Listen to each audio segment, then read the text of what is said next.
Vegapunk revealed a massive secret about the D clan, but his skull got cut off right at the worst moment, leaving us with only a few breadcrumbs. However, the few words that he uttered in Japanese are enough to give us an idea of what he actually meant, but we're gonna need to break down the Japanese grammar behind this to really understand what Vegapunk was trying to warn about the D clan. So let's break it down alongside all the other Easter eggs and details in this chapter. On the cover, it seems that Nekomamushi has joined Hyogoro in the position of acting as a Yakuza boss while smoking his pipe. This is at Hyogoro's own place at the Flower Capital, as indicated by the lantern with the writing Hyo on it, which stands for leopard, the animal Hyogoro is associated with.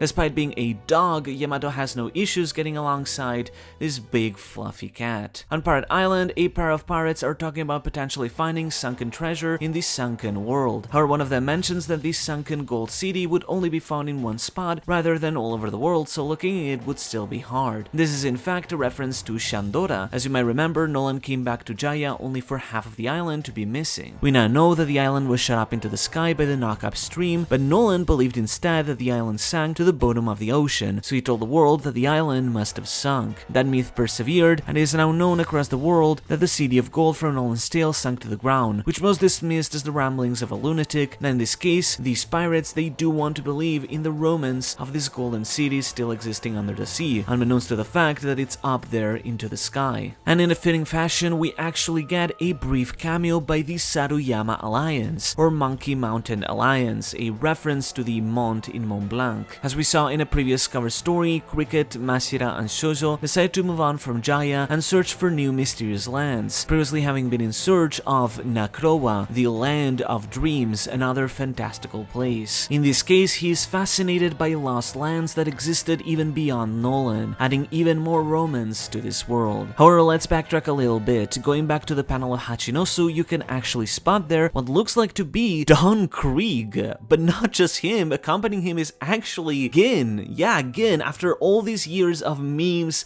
theories, and speculation, finally Gin makes it back to the story. As he said, he kept believing in Don Krieg, but it seems the two were humbled enough to actually take strengthening themselves seriously and actually made it all the way to the New World. Krieg himself now appears to have longer hair and generally looks a lot tougher and more respectable than the delusional man he once was. At the same time though, it doesn't stop there, because opposite to them is what appears to be Pearl, the other member of the Krieg Pirates who covered himself in this iconic massive steel plating, who has seemingly made it all the way to the New World with them as well. We then cut to the General Hospital at GS, which is a marine base that is likely meant to be Grand Line Base Sword or something like that, in this case serving to heal the injured Sword members, unlike the other number G bases. Them having reached it in less than a day would indicate it's not that far from the Egghead Hachinosu area. It's quite a massive base, as comparing it to the size of battleships surrounding the island, which we now know are about 60 meters wide. The base itself is about twice that size, making it at least about a couple hundred meters tall. Atop it is of course the symbol of the Marines, being the seagull. Within the medical bay of the base, Kobe, Hibari, and Helmeppo are recovering, alongside Prince Grus, Kujaku, and a surprise cameo by Pandaman. Their medical shirts are all also branded with the term Marine. Shockingly enough though, Death Drake also makes his appearance. Last we knew of him, he was pretty fatally wounded on Onigashima and passed out next to Hawkins, with Prince Grus mentioning as late as almost an entire month later that they still couldn't get in contact with him. We assumed he was dead, but of course I suppose that miraculously, somehow, Drake managed to pull himself together, survive, escape Wano, and then sail all the way to GS to receive further care. Either he got help from the Straw Hats but that was completely off screen, or he really pulled this off all on his own. Even if it's yet another case of characters refusing to die in one piece, it's at least impressive he's made it this far. And as a small detail, you can spot the Denden Mushi on the side having the same sideburns that he has. Meanwhile, Smoker, who had been separated from Tashigi, who went to Hachinosu with Garb, is now trying to reunite with her, asking her where she is and going after her at GS. He is crossing the sea by riding on the Billware bike, his special smoke-powered bike that he first used all the way back in Lockdown. Meanwhile, at a certain town of particularly European architecture, Vegapunk continues his speech. Well, my words have been a bit fragmented, but if I added any more, I would just be delving into speculation.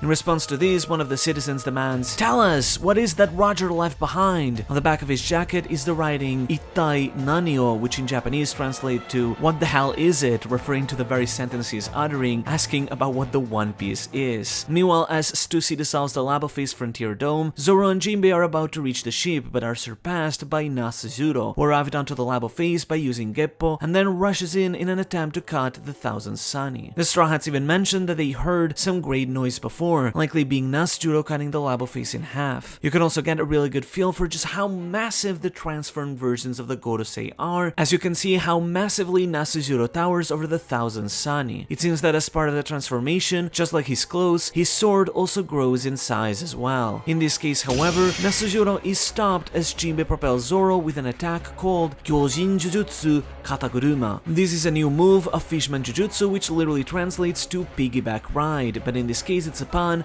as the kanji used for this term reads as shoulder car, as Jinbei is literally throwing Zoro with an over-the-shoulder throw. Zoro then follows up with a Nitoryu or two-sword style move called Gokuraku Annyo Rashomon. This is an enhanced version of Rashomon, a move that he originally used in the sea train to cut the train cars in half to open a path. Rashomon refers to the city gates that would allow entrance to great old cities like Kyoto, and are thus meant to create a path forward. In the case of the sea train, Zoro was opening the path for them to continue, and in this case you could argue Zoro is opening up a path for them to escape. The additional preface here, however, furthers a deeper joke. Gokuraku refers to heaven, paradise, whereas Annyo refers to providing a place for the elderly. So in other words, Gokuraku Annyo means providing the elderly with eternal rest in heaven, which combined with the gate of Rashomon can be interpreted as Zoro literally opening the gates of heaven for Nasuzuro. This is not only a fitting jab at Nasuzuro that he is so elderly that Zoro is figuratively trying to bring him to the gates of heaven, but it's all just fitting due to the fact that they are on a sky island where heaven would theoretically be to begin with. However, as the two clash, both of them exclaim Akitetsu Blade, as apparent by the text box referring to both sides. This is massive, however, as this finally confirms a long-standing theory that has existed in the community for over 20 years. You see, the Kitetsu line of swords refers to a special line of swords that have been made by craftsmen of the Wano country, which are particularly known for being cursed swords. It is said that whoever owns a Kitetsu sword ends up meeting a horrible, unfortunate death due to their cursed nature. At Lockdown, Zoro found the Sandai Kitetsu. Sandai means third generation, meaning it's the third incarnation of this series of swords, with each successive sword being weaker than the original first. Zoro felt that the sword was cursed, but still decided to defy its luck with his own. Beyond the Sandai Kitetsu, however, we saw the previous incarnation of the Nidai Kitetsu, or the second generation Kitetsu, said to be stronger than the Sandai. The Nidai was crafted by Kotetsu, not Kitetsu, Kotetsu, an ancestor of Kosuke Sukiyaki, which would imply they were a former Kosuke shogun. Prior to the Nidai Kitetsu though, it was mentioned there existed a more fabled blade, and the strongest of all Kitetsu being the Shodai Kitetsu, or the first generation Kitetsu. To put into perspective, the strongest swords in One Piece world are classified into the Meito grading system, which is a system of grading swords inspired by a real-life Meito metric that was used in older Japan, that classifies the greatest blades in the world. Beyond the Wazamono, or sharpened blades, of which there are an unspecified amount, the greatest swords can be further classified into three categories. There are 50 Ryo Wazamono, or well-sharpened blades, 21 O Wazamono, or greatly sharpened blades, and 12 Saijo O Wazamono, the best sharpened blades. Zoro's Sandai Kitetsu does not qualify for these three higher grades, instead being classified as part of the simpler Wazamono generic grade, but is still considered a Meito graded blade. On the other hand, the Nidai Kitetsu is considered part of the 21 Owazamono, but the most special is the Shodai Kitetsu, which is in the top 12 Saijo Owazamono. This puts it on the same level as Mihawk's Yoru, Whitebeard's Murakumogiri, and Roger's Ace, the best swords ever made. However, keep in mind, if a blade is further strengthened by becoming a Kokuto or a black blade, then it's possible that it can rise in Meito grade. But, well, here's the thing. Fans have speculated for years now that the sword that Nasujuro possesses may actually be the fabled Shodai Kitetsu, the very first of the line of Kitetsu swords and the strongest of them all. This wasn't just wild speculation, as the crossguard used for the sword was the same identical pattern that is reserved exclusively for the Kitetsu sword. swords, which would have already indicated it was one of them, but this was still technically speculation until today, where it is finally confirmed, and it only makes sense that this would be this Shodai Kitetsu rather than a blade inferior to even the Sandai, fitting for a swordsman of Nasuzuro's caliber. Thing is though, now knowing about the demonic truths of the Gorosei, this makes one wonder more about the swords. For one, Kitetsu translates to demon piercer, but was this intended as a sword meant to pierce demons, or perhaps was it a sword intended for demons to pierce others, given how Nasuzuro, a demon himself, wields it? At the same time, it also makes one wonder, does Nasuzuro have something to do with the curse that the Kitetsu blades carry? After all, we've already seen how the likes of Saturn could spread diseases through his actions, so could Nasuzuro simply have been able to imbue the swords with a curse in some form, perhaps through his fruit or something like that? Either way, after the two clash, Zoro tells them to already get the ship going, and they'll just hop onto it as it shoots out with a coup de burst. Meanwhile, Luffy and the Giants finally reach the Elbaf ship and prepare to escape. With how things are wrapping up, the ending may be more imminent than we realize. If you take a look, you can also notice that the figurehead of the Drakkar of the Giants, known as the Great Eric, has been repaired after Nasuzuro cut it, as he has been stitched back together onto the ship, being held by some wooden planks and rope. However, Vice Admiral Bluegrass and Doll arrive from the other side of the island, and they manage to make a hole in the ship, which may cause trouble. Doll herself attacks with an attack with her armament haki called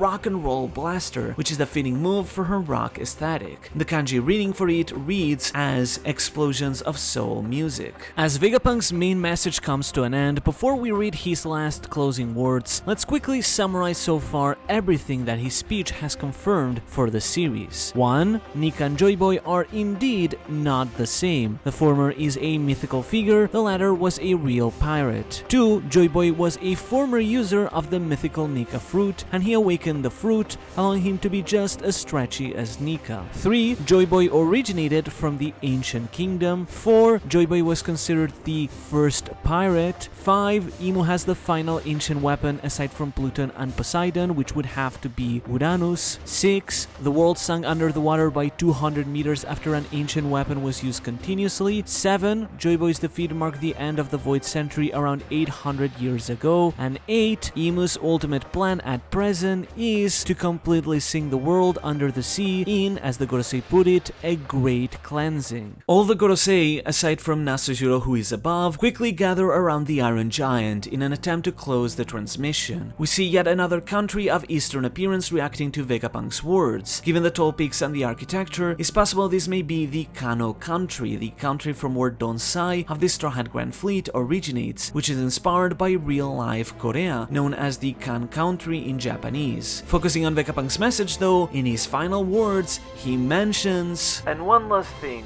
allow me to deliver a message to those bearing the name D scattered across the world. Within you, there's another And the call cuts off as Workery slams into the Iron Giant, causing it to tumble around and for the transmission Mushi inside of it to malfunction. And unfortunately, we literally get one single syllable to work with here in Japanese, which isn't much, but this is Japanese, so there is still something that we can extrapolate out of this. First and foremost are the words that precede it. Vegapunk is clearly addressing these to the people of the D clan, but specifically he mentions within you, omae-san tachi no naka ni, which is complicated as both in English and Japanese it can be interpreted in two ways. For one, the most logical meaning is that within you refers to someone among the group, meaning that Vegapunk is trying to say that among the members of the D clan there is someone or something. Perhaps maybe he intends to say that among them there is a trader of sorts or something like that, perhaps referring to Teach being the only member of the D clan who seems to be actively working against the dawn rather than for the dawn of the world, with Rox having seemingly preceded him as well and being part of that line of inherited will. But within you can also be interpreted more literally as actually being within them, as in within each of the bodies of the members of the D clan. The Japanese word here is naka, which literally means in the middle of or inside of, so it could actually refer to the members of the D clan possessing something inside them, whether it's some power, will, or other thing. Vegapunk follows this in Japanese with a single character, mo. In this case, mo is written on its own as hiragana, meaning that it's not trying to be an English-sounding word, as that would likely use katakana, and it doesn't seem to be part of a larger word, as that would usually be written with kanji, though it could be due to being cut off. Instead, on its own, generally the character mo often serves as a particle, which in this case indicates aggregation, there being something more, another. It varies by the context, but in English it is often translated as to, or else, or another. As a basic example, I can say watashi mo iku, or I'm also going. Watashi is me,